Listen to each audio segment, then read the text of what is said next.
হযরত মুহাম্মদ সাল্লাল্লাহু আলাইহি সাল্লাম একদিন জিবরাইল আলাইহিস সালামকে বললেন, আপনি যতবার আমার নিকট এসেছেন ততবারই আমার কপালে সুখ ও দুশ্চিন্তার চাপ ছিল। এর কারণ কি?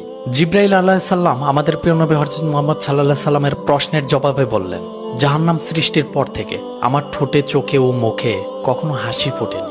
জাহান্নাম কেমন হবে? জাহান্নামের গভীরতা এমন হবে যে এর মুখ থেকে একটি পাথর ফেলে দিলে জাহান্নামের তলদেশে পৌঁছাতে ৭০ বছর সময় লাগবে। বিচারের দিন জাহান্নামকে ৭০,০০০ শিকল দ্বারা টেনে আনা হবে, যার প্রত্যেক শিকল ৭০,০০০ ফেরেশতা বহন করবে। জাহান্নামে চাঁদ এবং সূর্যকে নিক্ষেপ করা হবে, আর তা জাহান্নামের অবনীলায় হারিয়ে যাবে। আর জাহান্নামবাসীদের শরীরের চামড়া ১২৬ ফুট পুরু করে দেওয়া হবে, যাতে আযাব অত্যন্ত ভয়াবহ কঠিন হয়। তাদের শরীরে থাকবে আরো তিল, যাদের এক একটি উহুদ পাহাড়ের সমান।